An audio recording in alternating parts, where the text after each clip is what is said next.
you guys, I'm here. Hey guys, welcome to SheKnowsArsenal. My name is Jessica and I'm your host, and you can follow me on Twitter at @It'sJessino.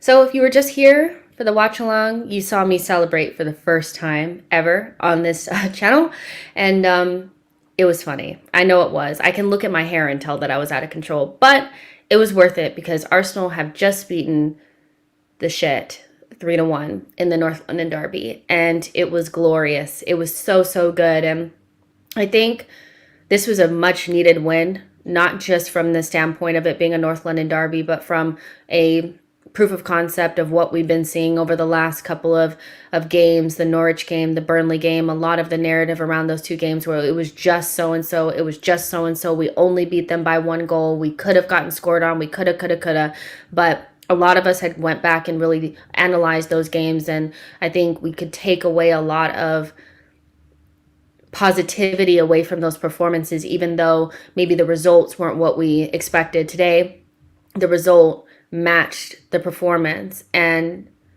in the biggest game of the season for a lot of Arsenal fans, which is the North London Derby, and I loved every minute of it. I do think towards the end of the game, it was a little bit like, oh my gosh, are we going to give it up? But ultimately, being 3 goals up, I think we could have been a little bit more confident in what we were doing. But yeah, a wonderful way to end the weekend. I know a lot of us were really excited because, Man United had lost, Chelsea had lost. There were a lot of results that went in our direction, and it was kind of like, okay, if we could get these 3 points, we could, and if we won with enough goals, we could get over Spurs, be about 5 points off top, and really solidify this concept that we saw over the last couple of games. And we definitely did that. There were some big performances today, and we'll talk about that. Winners, losers, what was learned, what was confirmed for us, and we'll take some of your calls towards the end of the show. There's about 53 of you guys watching right now. Make sure you like the video, subscribe to the channel. Let me know what you think about Spurs, and I'll go ahead and bring in George. Hey, George. Hello, how are you? I'm good. I cannot complain. I mean, we can breathe now. I mean, on this channel, we hmm were very much like Soul's face was like at the front of like, he was like this, like watching his screen and stuff. And I was very much like, oh my goodness. But ultimately, a pretty comfortable win against a horrendous team that doesn't even, I mean, might as well relegate them. I'm tired of seeing him in the Premier League, aren't you? Honestly, I'm just swimming, and I told you, kind of in group chats and just online. Like, it was just so predictable. It really was. But you know what? The one thing is, I think we finally got our statement win. Like, the one thing I'll never admit is that there weren't worries. The one thing I'll never admit and say it was all sunshine and roses. We needed this win as a club. And I think we get into these debates online, and I'm sure we'll get into it where we like to build divides within the fan base. But just fundamentally, guys, we won against the scum. Screw them.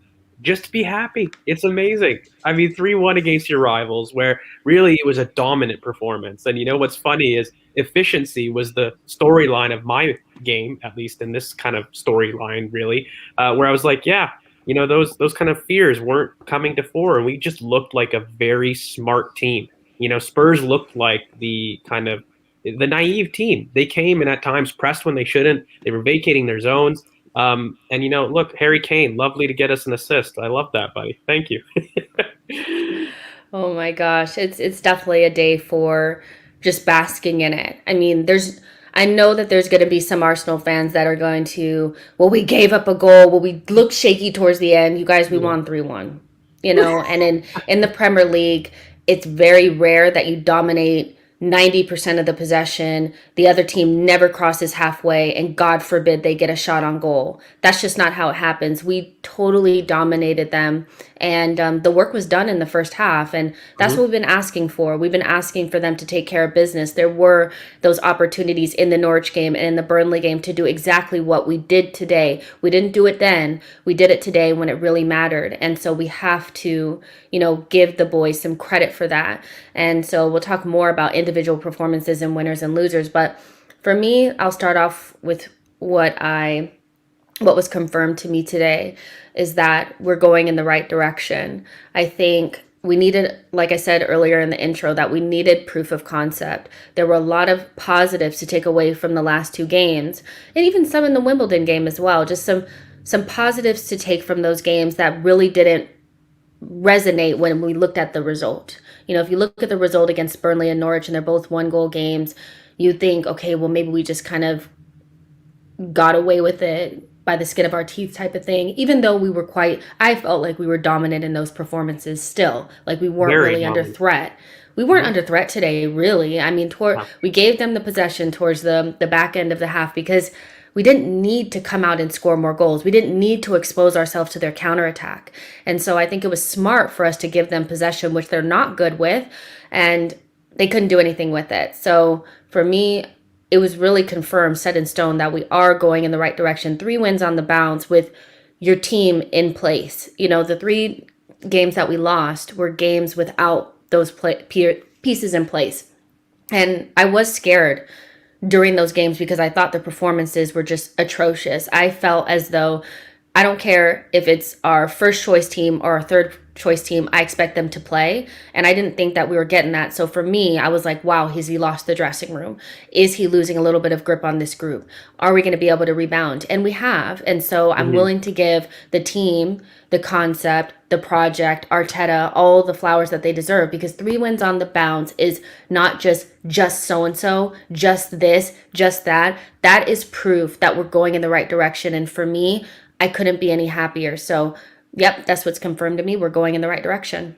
Yeah, I mean, I could totally echo that. I mean, learned and confirmed. I'll throw in my phrase, the return of the spine. I mean, look, the one thing that I kept saying when things were going poorly is I can understand the mishaps. I know it's very tough to see because it's never good seeing your team suffer. And I could understand, but there was very specific context that I could see why we were performing this way. And, I think today this was the kind of crux of our structure. When we look at it, it was very clear we built in a 3-2-5. It was very clear we attacked in a 2-3-5. It was very clear when we were in defense, we were in a 4-4-2.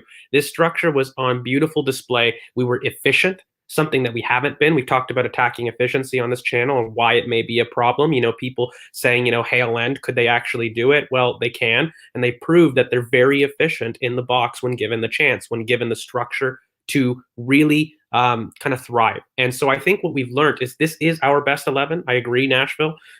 This for me was always our best 11. There was a lot of question marks on Granit coming back in. There were a lot of question marks. Is Oba able to consistently give you that technical security? Well, he has, and he did. And I just think that when you look across these 3 games, Jess, you got an eye into different areas of the team that are weak. So you got your first Big 6 win against rivals. I don't care how, Spurs, I think they're really kind of overrated in how we view them, but they're still a top team. They've still got players that are top players. And so anytime that you make a dominant performance against rivals, that's absolutely a check mark. Then you lean into, your Burnley and your Norwich.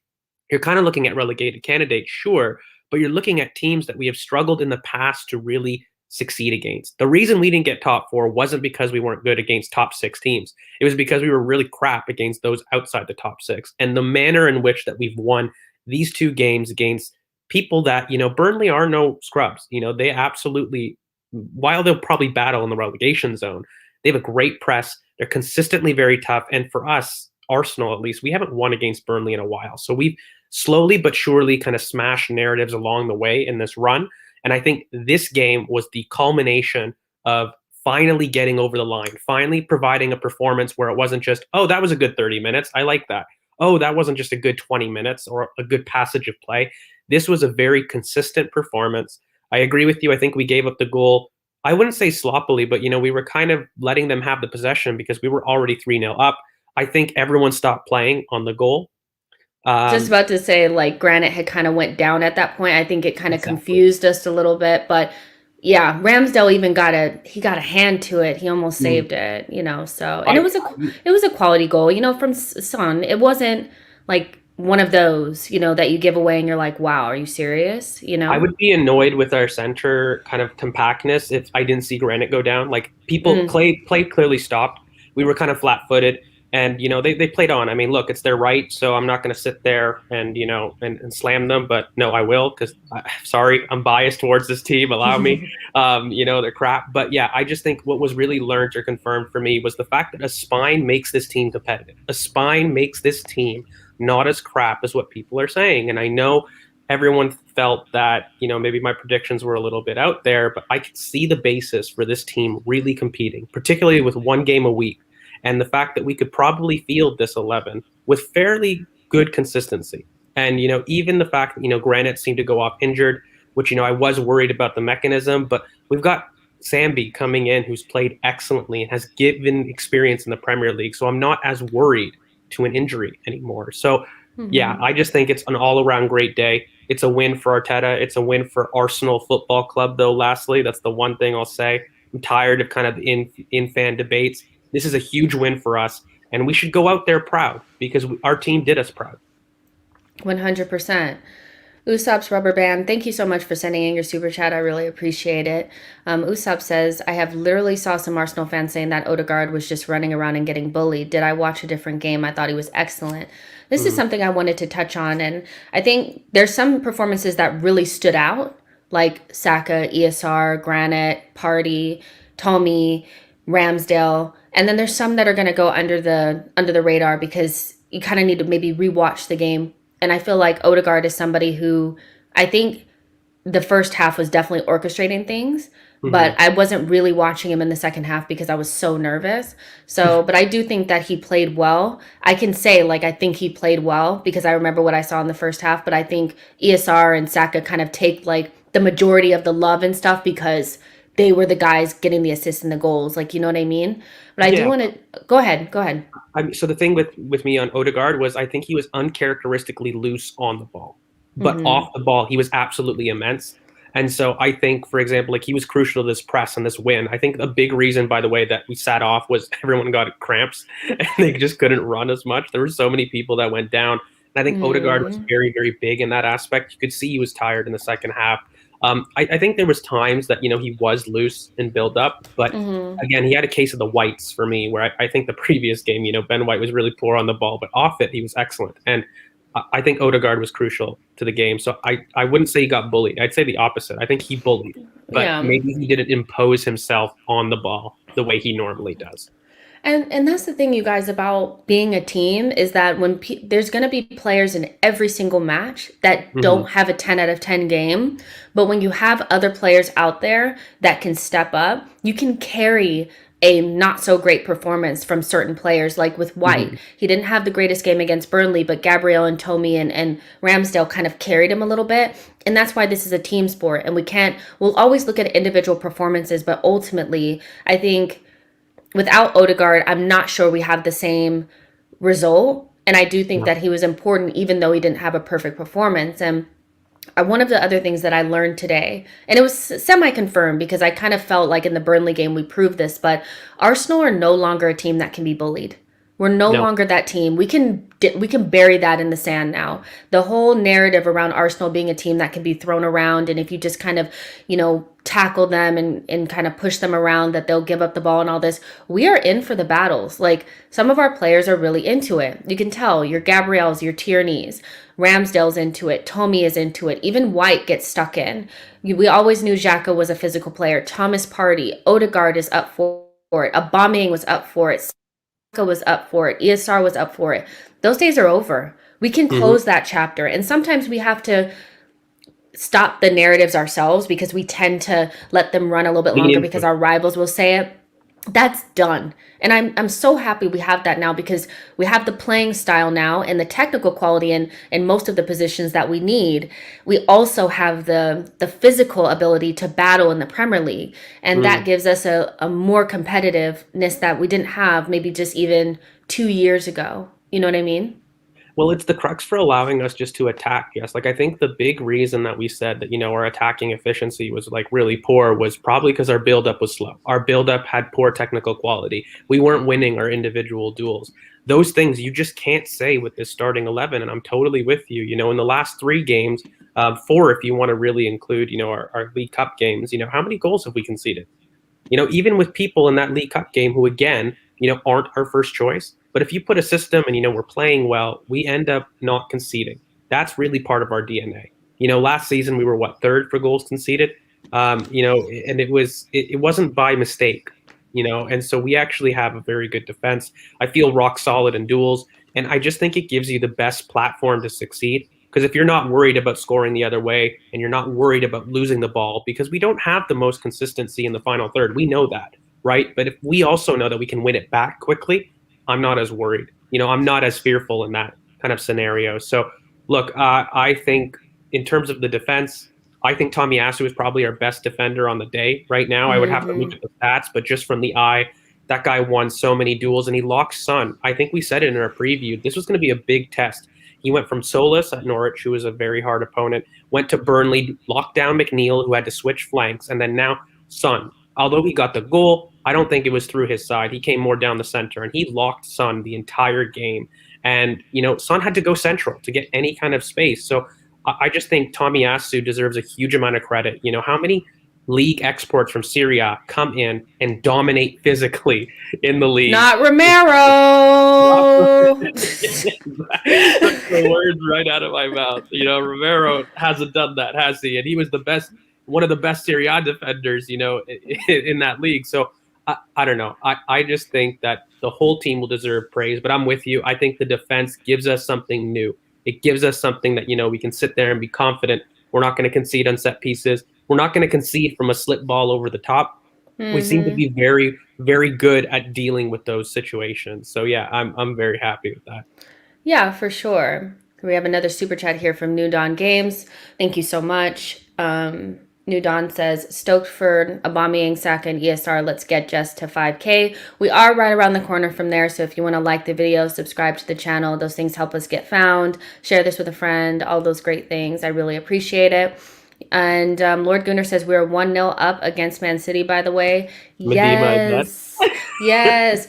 Yeah, probably Vivian, I'm sure. Yeah. I saw her name floating down the timeline, so it's probably, her. Can somebody let me know if Tobin Heath is out there, please? That is my girl. I love Tobin. She's my favorite U.S. women's national team player, and I'm so stoked that she is a Gunnar. So hold on, I saw another super chat here before we move on. Mr. Alternator says, shout out to my nan. Okay. Is your nan here? What's going on? Dublin Gunnar says, I learned my neighbors can hear me when I scream with delight. I mean, yes. I mean, I hope you guys really enjoyed the game, and you got that out. I think we've been pretty devastated since the beginning of the season, and this was a good release. This was good for us, but let's talk winners and losers. I'm excited about this because we can have a little bit of fun with it, I think. So let's start off with the negative and then move on to the positive. So who's your first loser? Who's my first loser? I'm going to say the first loser is probably the Xhaka versus Pepe debate. And I don't want to get into who was starting and who wasn't, but this debate, this fact that we can't just appreciate our players and that there are certain players that are good for certain game states, certain situations. I think the fact that, Saka or Hale End are poor in output when they were probably the biggest attacking efficiency in the game. They decided the game. It was decided through attacking efficiency. And we just need to get comfortable as fans. I think getting good again. How I kind of put it on my podcast was back when we had, Kanu, Wiltor, some of our best teams, these weren't scrubs, by the way. So having a very good player on the sub bench isn't an indictment of that player. And so a big thing for me was absolutely having, these debates kind of put to bed. We have two players with very different skill sets. Let's celebrate them. Let's know when to use them, and let's balance them correctly. So I think a big reason why, we've seen Aubameyang have a really good performance was this balance behind. So I think probably those in-fan debates between really Saka and Pepe, which is kind of, an extension of your Oba versus Laka, your this versus that. I think we've realized, look, we can absolutely win well with a specific scenario, but let's make sure we balance these guys properly. I don't know. Maybe finally, thanks Kane for the assist. So he's probably my loser, as he always is. He assisted that third goal, so we love to see that. Yeah, and I think that the narrative really came, and that Pepe versus Saka really became when I think, feeling like we weren't going to score enough goals.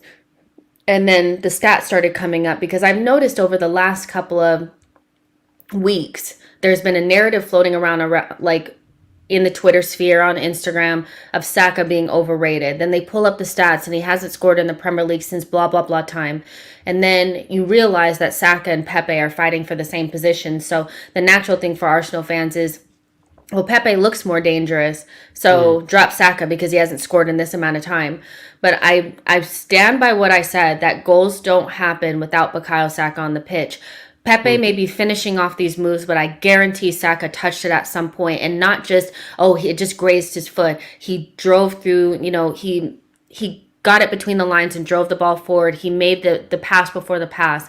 Saka is instrumental in a lot of what we do, and some of that is because maybe we're lacking something in other places on the pitch, and we tend to rely upon him. But ultimately, it doesn't matter. He is one of our most important players, and we shouldn't be putting them up against each other. But for me, when you look at the right wing position, it's not only just that we need Saka on the pitch. I think Saka's best position is right wing, and he's just the best in that position for us, and I think he showed that today.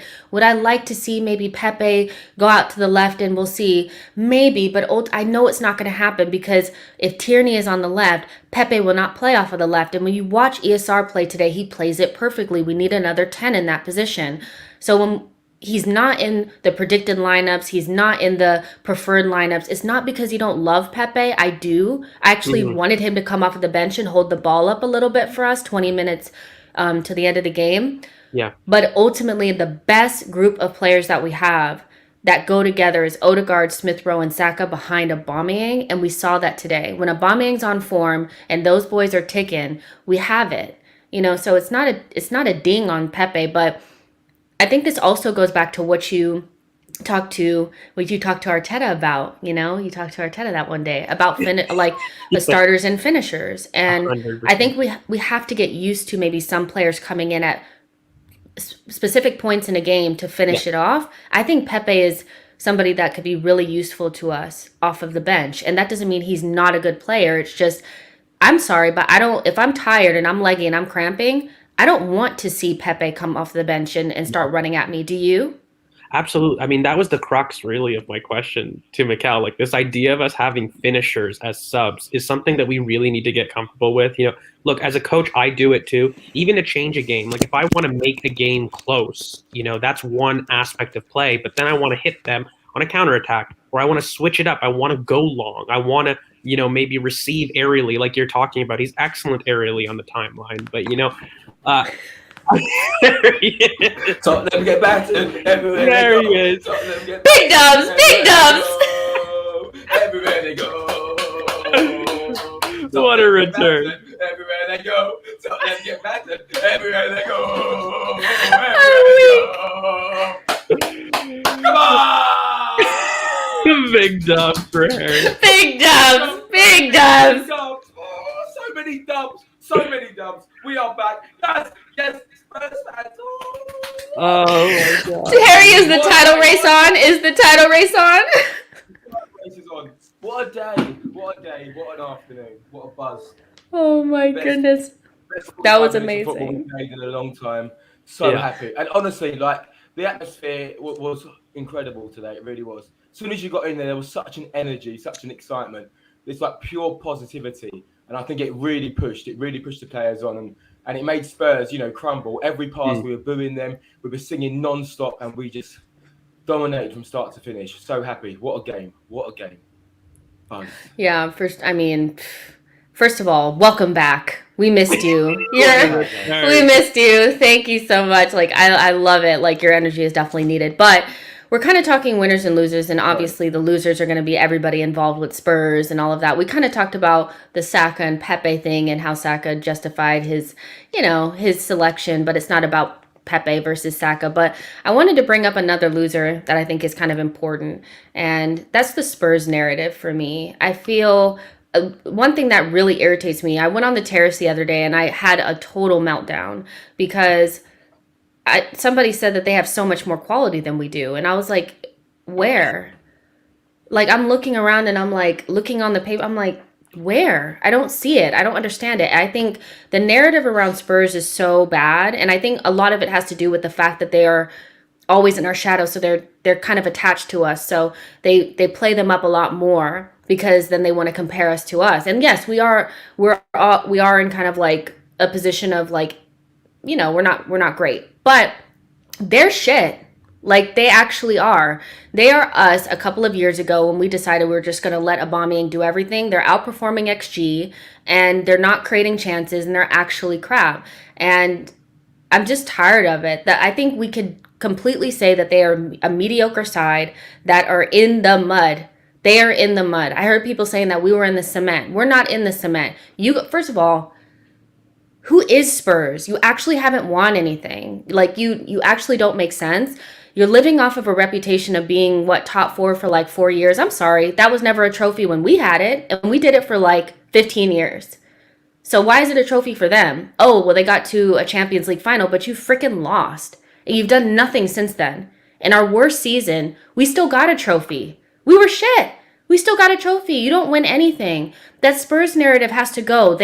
Why are they even considered in the top 6 if they've never won anything? They've actually never won anything. There's a top 5. We were making our way back up. Title race is on. Top 4 is still on. We're there. And they're not a thing. I'm so tired of hearing about Spurs. They're actually terrible. And they proved it today. You know, so I'm happy. We beat them twice in a row. They're shit. The only time that they beat us was when Thomas Partey got injured. And they had won by Christmas. They're actually literally the worst team I've ever seen. So I'm sorry. I'm sorry. I wouldn't be surprised if they were in the relegation zone in the next couple of weeks. No, I'm just joking. But seriously, that Spurs narrative has got to go. I mean, Harry, I know for you, like, the Spurs rivalry is obviously like embedded in like everything like for you and stuff, but like do you sometimes feel like they get a little bit more leniency and they have like this aura thingy around them where people are saying that they're better than what they really are? Or do you think that they deserve some of this this positivity around them? Because for me, I'm just like, what is it? I mean, it's funny because when they won their first game and we lost, I think I heard a lot of Arsenal fans saying, "Oh, look, Spurs have got a new manager, Nuno. He's already got a game plan. He's already got a style of play." And then all these like wild just accusations being made about how good Spurs are to put us down and to bash Arteta down a little bit more. Look, Spurs have some decent players. That's, you know, obviously Kane and Son are 2 world-class players on their day. They come as a pair, I think, and if one's out of form, I think the other one suffers slightly. I think players like Højbjerg are massively overrated. I've said it when we beat them last year, and I'll take Granit Xhaka over Højbjerg every single day of the week. Did you see the way he spun him? For what Granit Xhaka lacks in mobility, Højbjerg's got a little bit more about him, but Xhaka's footballing brain is superior to Højbjerg. So there's all these accusations and all these wild statements made about Spurs to put us down or to even say Spurs are a really good team. And, you know, and I watched a few of those shows back that you mentioned on the terrace. I think Spurs, listen, they're a decent side. They've got a few good players and that's it. But we do have an identity. We do have a style of play. We've got an abundance of creative midfielders, an abundance of them. Ødegaard, Saka, and ESR. You're talking about players who can essentially play in any position in midfield. And that gives you so much fluidity, so much creativity. So for me, honestly, like Spurs are just Spurs. And for me, it's not even about Spurs today. Beating them is class. I don't care about Spurs anymore in that respect. Like, I'm not bothered. I've heard so much shit over the part when we lost those first 3 games about how good Spurs were, and you know, look, they're top and we're bottom. And I said we'll beat Spurs at home and we'll go above them. And I said it everywhere. I said it to all my friends. You did say that. 3 games against Palace, Chelsea, and we'll beat them at home. Football's a funny game, and when you're down, everyone wants to make wild assumptions, and no one wants to hear context or objectivity or balance. You just want carnage and drama. And now we beat them, we go above them in the league, and now we push on. For me, it's just about confirming what a lot of us felt that was within the team, within Arteta, within some of these players. You know, even over the past couple of weeks, our own fans criticising ESR and Saka's output to put Arteta down, and then to say Emery's not, you know, Emery got more out of Saka, or ESR's, you know, regressed under Arteta. All these things you're hearing, and you're just thinking, fucking hell, what is the point? And today they proved on big games, big players, and I'm really, really happy for the team. I don't care about Spurs in that respect. I'm happy that we beat them.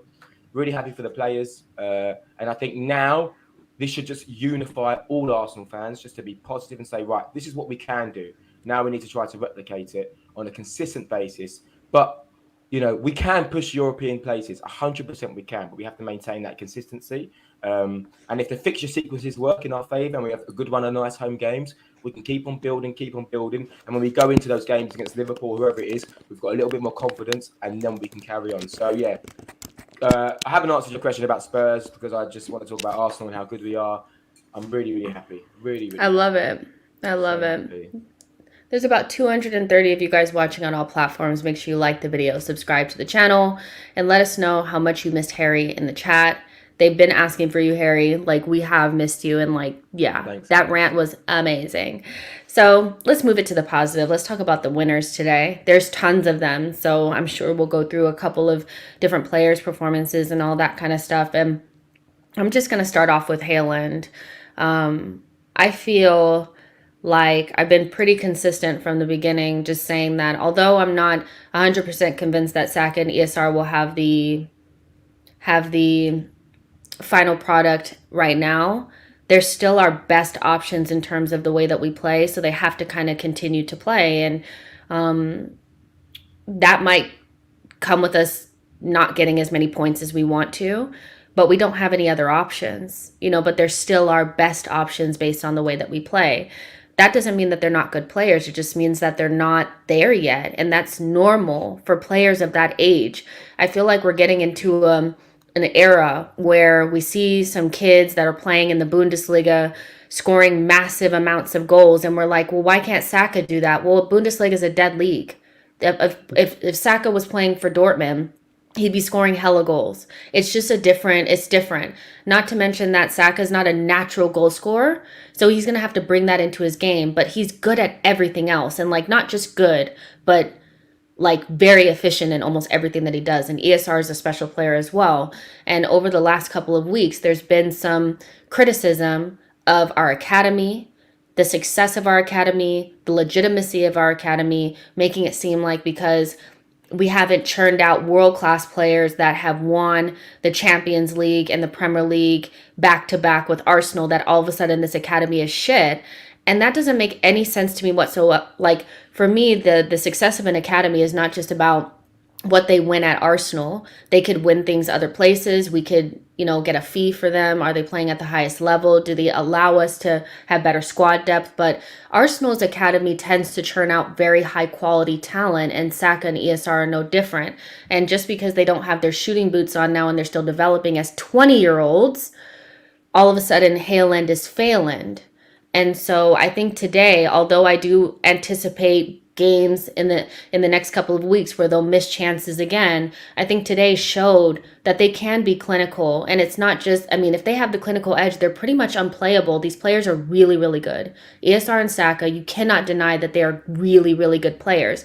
Don't let rivals get into your head. Of course they're going to say our academy players are shit. I say Greenwood is shit, and I know that's not true. That's just what you do. But when I see people in our own fan base trying to convince other fans, Arsenal fans, that Saka is not that good, ESR is not that good, it just boggles my mind. So I think one of the biggest winners today is Haaland, and I would expect, after seeing just some little bit of video and content with Patino and Serjan and Aziz, who had his debut for Portsmouth, that we're on the tippy edge of seeing what Haaland can really do. So I'm tired of hearing fail end, and I'm glad that Saka and ESR kind of shut people up.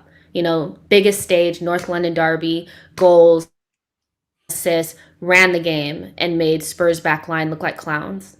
So that's one of my winners for today. Yeah, you're here. I don't really have much to add to those two boys. Everyone knows how I feel. I back them to the hilt, and I think for good reason. For me, it's just crazy that we sit here and we nitpick specific debates to suit a narrative for me, because fundamentally, Saka and ESR changed our season last year. And Saka himself has been our best player for over a year. It wasn't just one or two games. It wasn't just one or two game states. That boy has been consistent for club and country for a while now. So to sit there and kind of question him was out of this mind for me. I think winner, I hate to be that guy, but, I feel like I'm the poster boy for Mikel, and I think he's the biggest winner today, in terms of his philosophy, how he hasn't changed, even from the start of the season about who we played. We haven't switched philosophy. We haven't switched how we play. We've said the same thing. We knew what we had to do. Our build-up was the same throughout. He brought the players that suited. Ramsdale has come in. He's been a starter from the get-go. I know some of us on this channel said that he probably would.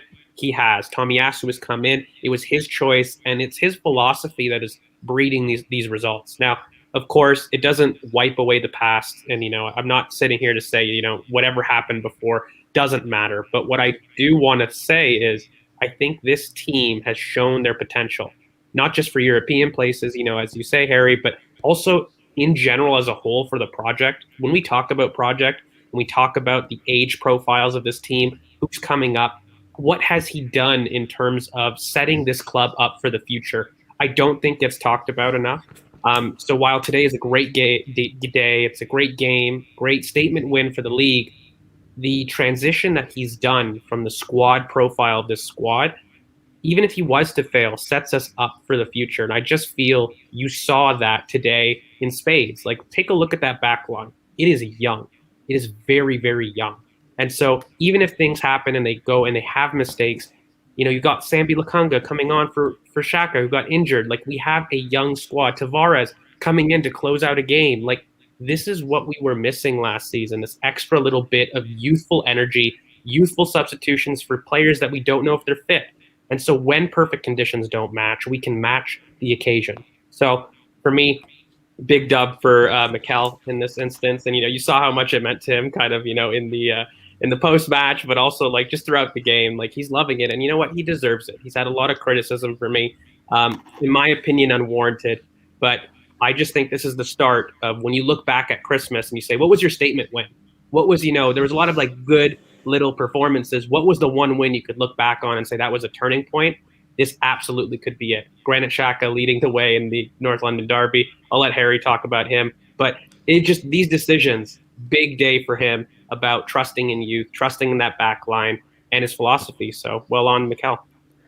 I do want to, before, because I want to get Harry's thoughts on Granit Xhaka, just because we haven't talked in a minute, and I know that there's a lot of people were very upset that he was going to start this game, and I think he justified why he was in the match. But before we get to that, Arteta basically has said on Xhaka that unfortunately he got an injury and he's pretty worried because it doesn't look very positive at the moment. So I think we can already gather that he might be out for a while. And Matt G says his winner is Xhaka, top performance. Hopefully his injury isn't too bad. It looks like he might be out, but we'll see, what the doctors say and stuff when in the next couple of days. But Harry, for you, you're a big Granit advocate, and sometimes you get stick for it. And it makes sense because what I like is that even though basically nobody likes him, you still stick up for him. You're really consistent. You never back down. But today really showed that's our strongest midfield, and there's nothing really else to say. Granit, Thomas, and Odegaard is our strongest midfield, and Granit was amazing today. He was everywhere. He wasn't just sitting in that left pocket. I mean, he was everywhere. What did you think of his performance in just overall him coming back with that type of mentality after being out for a 3-game suspension? Yeah, I mean, I know there was a lot of questions over the lineup, and I think a lot of people wanted Lokonga to start. I thought we would be unchanged. I thought it would just be Partey in a single pivot, which is totally okay to have, to want other options. I think once I saw that Xhaka started, there was also a lot of, why Xhaka starting? The lineup's perfect, but for Granit Xhaka. But as soon as I saw Granit Xhaka starting, I think when it comes to him playing in a North London derby, I feel like he understands the game.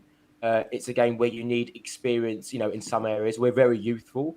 So in central midfield, last season, Thomas Partey and Granit Xhaka were our best pivot. And in most cases, when they played behind a number 10, we dominated games. We didn't always win those games, but we dominated games. And for what it's worth, I don't actually think we dominated central midfield as much as we could have. I don't think we actually used them as much as we could have. I think a lot of our great play came as soon as we got the ball and we just moved it forward quick. But I just think with Xhaka, you just get a sensibility for most of the time. You get someone who's willing to receive the ball. You get someone who works well with Thomas Partey. And I think if you ask Thomas Partey who he'd prefer to play with, he'd probably say Granit Xhaka. That's no disrespect to Lokonga or Maitland-Niles or El Neni. But Xhaka is just Granit Xhaka. You know what you're going to get. And today, he done it all. There was a time when I think we pressed Spurs and he turned around to the fans and he got everyone to cheer up. There was a time when he went and he led a press and Spurs kicked out of play. And all of these little things that you want to see from him. Yes, there was a stray pass, I think, when it hit Højbjerg, and there was a dodgy tackle on Ndombele when he kind of dived in. But apart from that, he was pretty much faultless. But I'm not going to be like, I told you so, I told you so. I've always liked Granit Xhaka. I think he's a good player. If you don't see it, that's totally okay. But I think we should all be able to agree that when it comes to a midfield duo, him and Thomas Partey are our best pairing. And when it comes to the league overall, apart from Jorginho and Kante, maybe Gundogan and Rodri, obviously Henderson and Fabinho. For me, Partey and Granit Xhaka are there. Like, I just think as a pairing, they've got a great relationship together, and hopefully we can see it more. It's a shame Partey's been injured quite a lot, and it's a shame if there's a serious injury to Granit Xhaka. But they were both solid today, and long may it continue. I think you can kind of, on one hand, say, look, Granit and Thomas together as a complementary duo are one of the best or among the best in the league, but also similarly maybe want something different towards the future. And I don't think they can be mutually exclusive. I think 100%. you can believe in both things. And for me, I know that's something maybe, on this panel we really agree on, where I feel as though Granit doesn't get the respect he deserves. And I'm kind of tired of it because factually he absolutely consistently performs. This idea that, he's rash, I don't think is a narrative that we can really do beyond the last 18 months. We have seen a change in terms of his consistency in application and performance that deserves to be respected. And if you do want something else different in midfield, I don't think that's wrong to say. You can absolutely do, but I really don't feel comfortable saying that, Granit Xhaka limits us in the league right now, because he's a very good player, always available. And you know what? He always puts consistent performances for the shirt. And like all players, you have a mistake in you. It can happen. But on the whole, if you're judging his broad work, especially in the last 18 months, he's taken a step up. And, he's really performed for us. Yeah, I want to end the winners and losers section just by talking about Aubameyang really quick. I feel after the last North London derby and the way that the drama unfolded there with him being dropped because he was late, I mean, I knew he was going to be on it because he got the haircut the day prior, so he would be on time. And I was like, okay, he's on it. And there was a lot of people calling for Lacazette to start, and I question, and I'm pretty sure this is probably why, is because they didn't get a chance to see how he played against Wimbledon. Lacazette's not fit. And so there was no reason to drop Aubameyang. His work rate against Burnley for me was standout, even though he didn't really get the goal, but his work rate, he wouldn't have deserved to be dropped, and he wouldn't have been deserved to be played off of the left either. And that would have thrown off everything that we had done today if we had moved things around to bring in Laka. And I just feel like, especially for me, because I'm not his biggest fan, I do want to move into a different direction. But if we could get him scoring, which he looked like the scoring Aubameyang today, we could be fine. I still think that we will lack goals in certain situations just because kids are young. I don't see Aubameyang with the 21 goals in the season. I don't see that. But ultimately, I do think that today's performance from him was captain-like. He was pressing. He was in it. You could tell. And he got a goal, the type of goal that you expect Aubameyang to score. And I just liked his energy. And I think that he's a winner today because there was a lot of people saying that they prefer Lacazette to start. And my whole thing about Lacazette is that although I like him, I think Aubameyang is your scorer. He's the guy that you want out there. And as long as he's putting in the work, I think he deserves a shirt. So for me, I think Aubameyang is up there for me for somebody who had a really good performance. Although he didn't get like 3 goals, but still, I thought he was really, really good today. Yeah. Just quick, George, quickly before you go. I mean, I think he was brilliant, and everything that impressed me most about Aubameyang was everything off the ball, his endeavour, his attitude, things I haven't really seen from him previously. I haven't seen him really consistently, convincingly jump for headers or really go into a press with this aggression, and he had that about him. He had that Jamie Vardy element today, which I really, really loved watching. And I think it's a real good sign because his hold-up play was decent enough. And there just seems to be, an appetite and desire. And it's important that when players play the derby, they understand the importance of this game and really turning up for it. And from a mentality perspective, I thought it was on it. And just quickly, that free kick that we scored against Burnley, when you watch that build-up play, I think Saka gets fouled. Aubameyang peels off and makes a run, which opens up the space. If Lacazette's playing, Lacazette just stands stationary and wants it into feet. And the reason why you play Aubameyang is because he stretches defenders. He makes them think about balls in behind. So I get why people wanted Lacazette, because previously last year he played well in the derby. But I think we're trying to, like George said, Arteta wants to be consistent and he wants to play 4-2-3-1. And that's with Aubameyang up front, someone who can go in behind. So I think that's why you stay with Aubameyang. And, if Aubameyang scores against Burnley but doesn't score against Norwich, then you want that consistency for him to continue getting on goals. And Jess, I know you're saying he might not get those 20-odd goals this season, but who knows? If we're playing well, if we're creating chances like we did today repeatedly, he might just get those 20 goals. So I feel like we hopefully are going to see that Aubameyang of 2019, and we're going to get those 20-plus goals, but we have to wait and see. Yeah, I mean, look, I have defended Oba staunchly for a long time. I've always said that this old Oba is absolutely going to be here this season. And 5 goals already in the season? So I think, look, with Oba, the thing is, for me, his application has never been wanting in these matches. And when things weren't going his way, I saw enough application in the press. I saw enough of him attempting to work on his game. The fact that you talk about him linking play, Harry, I thought he did excellently today in terms of that. And, he's been doing that for a while. In Burnley, he did a couple, 2 or 3 times. He's come back and had some really decent 1v1 opportunities. And, I think what that shows me as at his age, he's still able to go and work and improve on things. And that doesn't strike me as a character who's not invested in a project or what he wants to do moving forward. I've always said, give that boy chances. He will score goals. He's done it all his life, all his career. That's what he's known for. If in terms of, the extras about him linking play, in terms of the extras about his application, sure, we can question it, but I feel as though, like you said, Harry, it's the captain's performance today. Like, I really saw him leading the boys from the front, telling people where to go. He was setting the tone too early in the game, making sure, even kind of on corner kicks, I know it's bad, but, pushing players over. And like, he just looked like he had that bit between his teeth. And, when you've got him like that and him smiling like that, I know it's horrible to say, but when you've got that plus fans returning, I just see an explosive Aubameyang. I think this guy is introverted extrovert. And what I mean by that is he thrives off attention, but in reality, he's not the one that's going to necessarily always want to be the man. He just wants support. And so he's flashy, but at the same token, he's a little bit quiet. He wants to go with the group. He'll let others lead. And for me, I just felt that he led from the front today. Really, really good performance. He got his goal after linking play. Like, I think it was just amazing for narrative. That second goal, is excellent in terms of Granit receiving the ball. Like, there were so many performances today that you're just going narrative smashed. Bukayo scoring, Emil Smith-Rowe. Sorry, that second goal was just outrageous. Aubameyang doing the Henry, like, it was so good doing the Henry slide. Like, I was like, this is everything. And Thierry's like in the stands, like with his old shirt. Oh man, it was just it was so good. Yeah, it's almost like live pause for a second. You just went, this is yeah. I like this. But when Ramsdale had the ball, I was like, in my head I was thinking, okay, there's not many passes on here. There's not many passes on, and the pass to Granit Xhaka was a little bit risky, but used his body well, and then the ball into Aubameyang, the little touch. I mean, honestly, one of my favourite goals I've seen at the Emirates in a long time.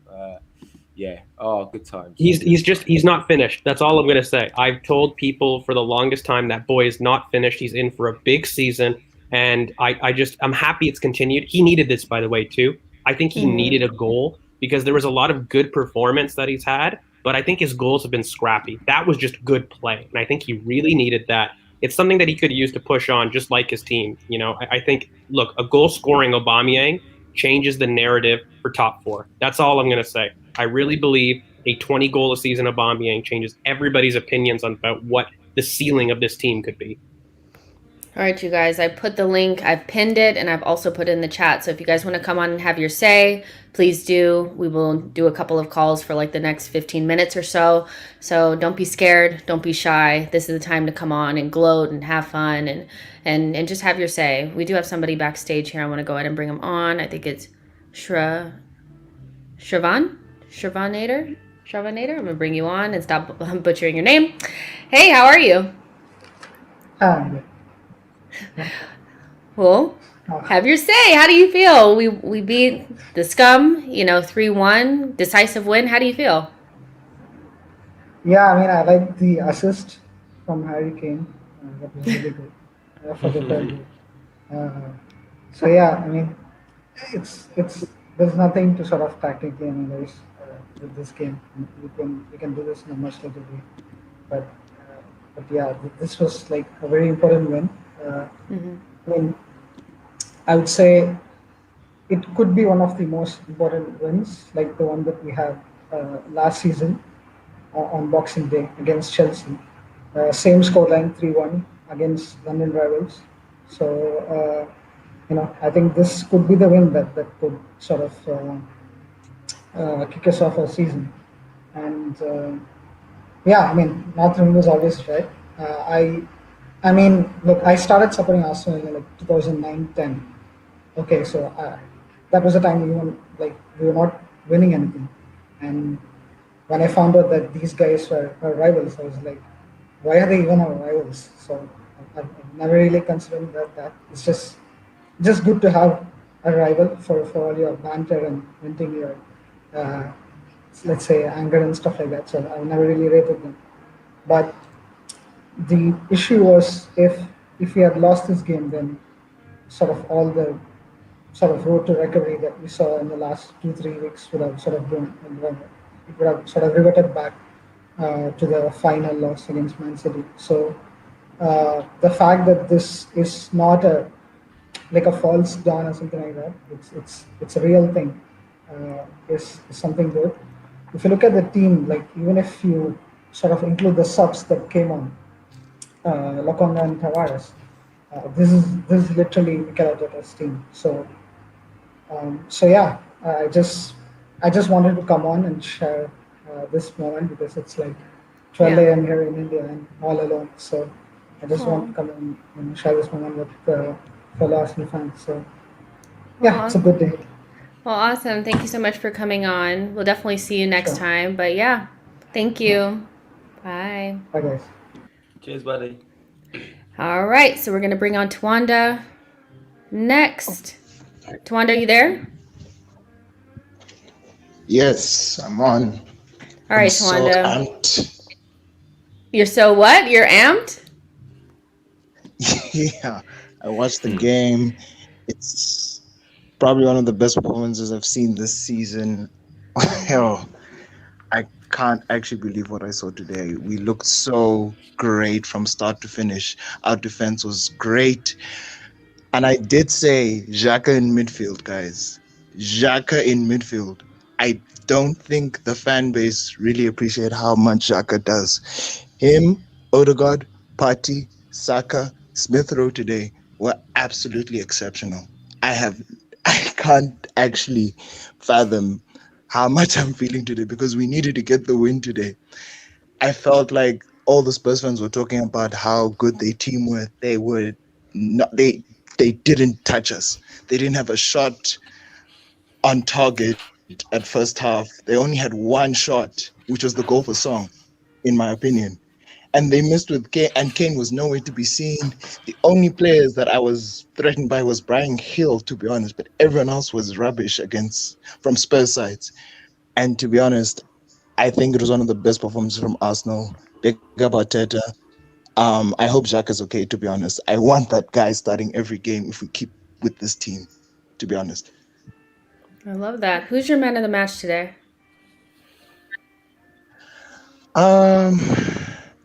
You know what, like, I want to say, people think the obvious, like Saka or Smith Rowe, but I think it's Odegaard. I think his work rate today was exceptional. He goes undercover.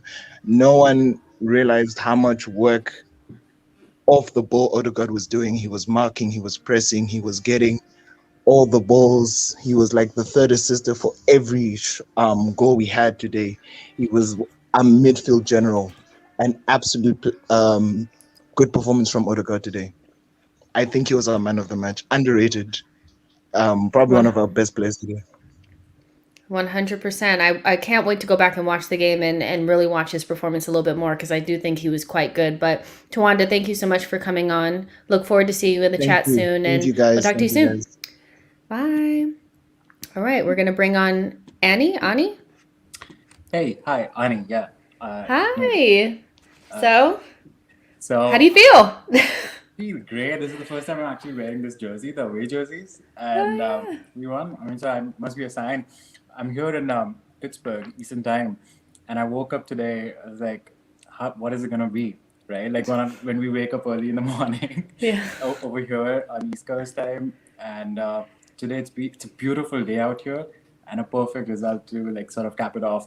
I was out.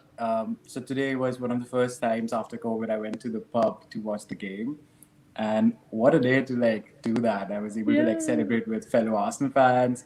We were all like, when that first goal went in, right? Like I was so nervous before that, and even I think the team was too. Like you could see it with some of the touches, and as soon as that first goal went in, I could finally like have a drink. I was like, okay, it's gonna be okay. Yeah. No, I get you 100%. Like on the watch along, Souls knows, like before that first goal went in, it was like, oh my gosh. And even after, I had to wait until like the game had to be over. Like I was still nervous, but that's so cool that you got an opportunity to like go to a pub and all that and wear your away shirt for the first time. And like you got the result that you really wanted and stuff like that. But who's your man of the match today? Who do you think for you stood out the most and had the most impact? Yeah. So, okay. So I was thinking about it actually. I think there are some players when the ball goes to them, I just feel I can trust them. Like I almost feel like sort of confident that no matter what happens, they've got it. And there are few players in the team. Like okay, so I want to give a man of the match to, of course, ESR. Like I think Emil does so much for the team, and like those small touches. Like he reminds me of the old Arsenal, like that old Arsenal DNA of like playing through the midfield or even on the side, like quick touches, quick thinking, technically gifted on the ball. I think that maybe I'm holding on to the Wenger era, and I kind of worry about that. That could it be that Wenger style of play seeped through the academy, and there were these crop of players that kind of imbibe that, and how is it going to be in the future?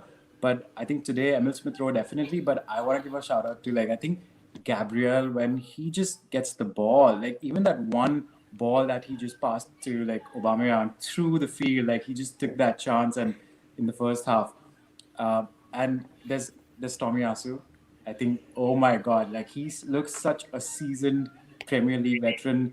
Ramsdale is now becoming one of those players where I just feel confident that he's got it. Gabriel, he's got it. Odegaard, yeah, they know what's up. Like whenever they get the ball, I don't have to be like, okay, what is he gonna do? I hope he comes back into form or something like that. I always know that these players I can like sort of trust.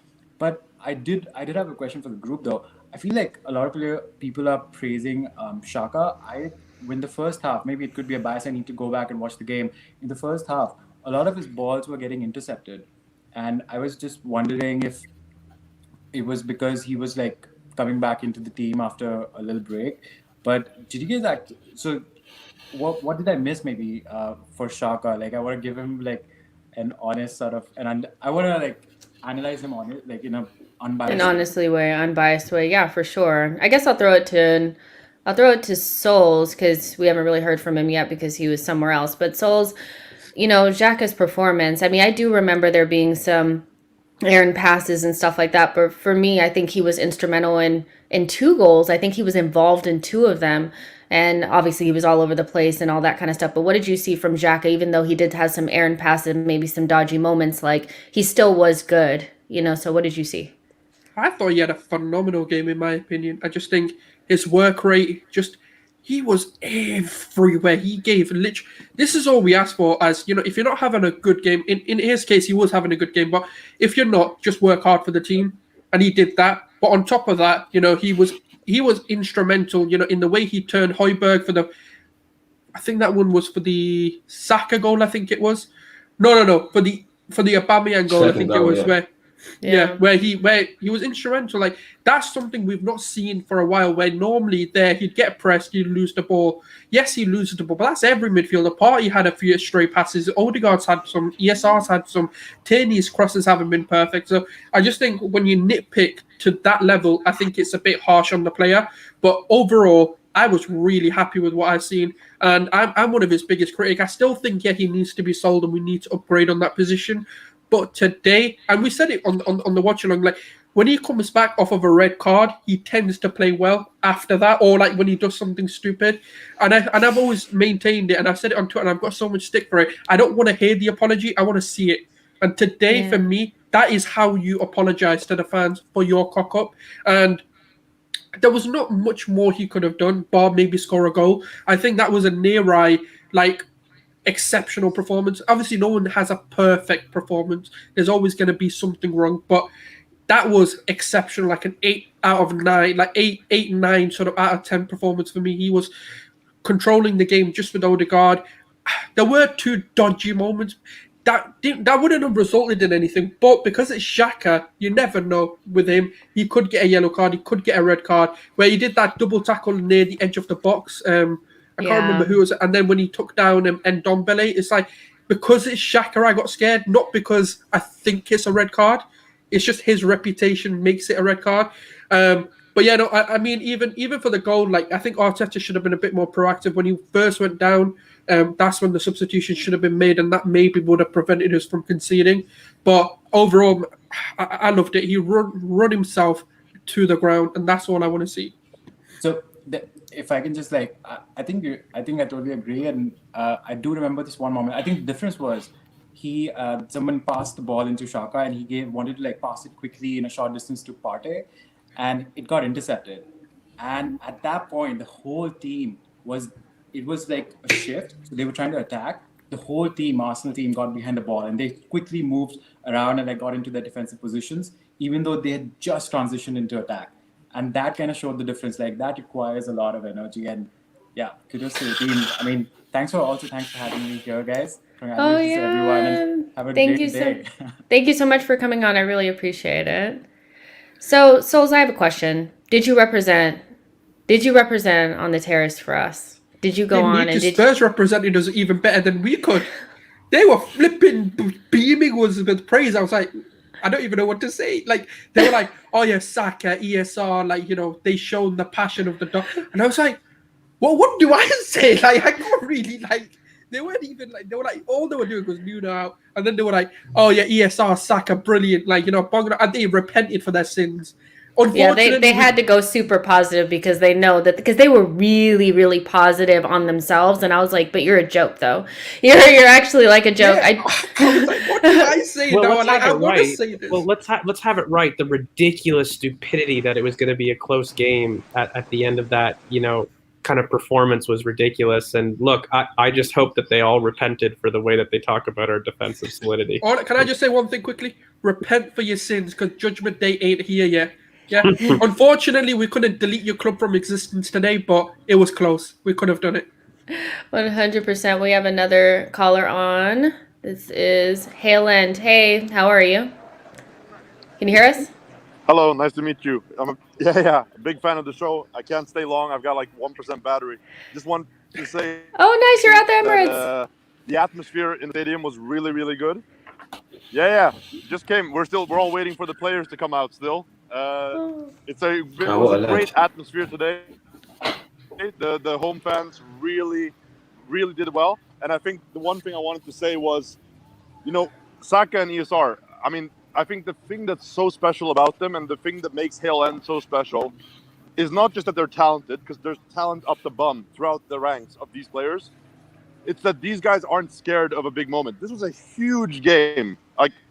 These guys haven't played, all of Saka's renaissance, ESR's emergence. It came without any fans in the stadium. And today it was packed. It was loud. There was a lot of pressure on everyone. And they just performed. They didn't overdo it. They just made the right runs and played their game. And we came off to a great start. So massive credit to them. That's all I wanted to say. I'm really a big fan of the show. Hope you guys enjoy it. Bro! Everyone's quite happy. But yeah, it's really good. So, Oh, thank enjoy. you. Have a good night, guys. Thank you. Bye. That was awesome. I loved it. Okay, we're going to bring on our last caller for today. It's Adian. Adian? Is that your name? Did I say it right? Hello, everyone. Sorry, I got my dog here that was celebrating with me. Nice, nice. So, how are you feeling? I am awesome. I'm so pumped. Yeah, what a day. What a day. Big up to Lewis Hamilton on side. I know that was, I don't know if you're, hey, sorry, I got a foot here, so it's a bit crazy. But yeah, big ups to the team. Well done today. He's also an Arsenal fan, by the way. Good. I hope he is, you know. But yeah, so good. So for you, who was the most influential player for you? Who did you think, like, if you had to choose a man of the match, who would you have chosen? For me today, I know it's going to go against the grain, but I think Xhaka just being on the field and his leadership skills, and his influence on the team, just kind of like bedded it down for us today.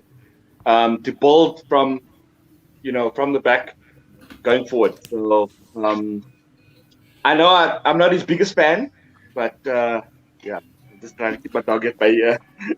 I think that's the most important thing, though, is like, even if he's not you're not his biggest fan, to be able to recognize a good performance and still say it. You know, there's nothing wrong with saying that a player that's wearing the Arsenal kit has had a good performance, even though you may not love him. But yeah, for sure. So where are you calling in from, or where are you calling in from? From South Africa, Johannesburg. Oh, so and I love your far. guys' show. Jess, I follow you all the time. So yeah, even got you on Twitter. The rest of the crew, Souls, representing as always. I forget the other guy's name. Sorry, my bad. It's George and Harry. But yeah, thank you so much for coming on and having your say. Love your dog and all that. And thank you so much for tuning in all the way from South Africa. Enjoy the rest of your evening. Bye. Cheers. Bye. All right, you guys. Awesome show. Feels good to win a big game. So yeah, you guys, make sure that you like the video, subscribe to the channel, and share this with a friend. We will be back on Monday for post-match, and then on Tuesday for Tactical Tuesday for members, tactical breakdown and all of that. Consider becoming a member for just under £5 per month, you know, so I think that's about like a Starbucks coffee or something like that per month. So there's about 200 of you guys still watching. Do that thing, like the video, subscribe to the channel. Let us know what you think in the comment section, what you think about Spurs, and we'll talk to you guys in the next one. Bye, people.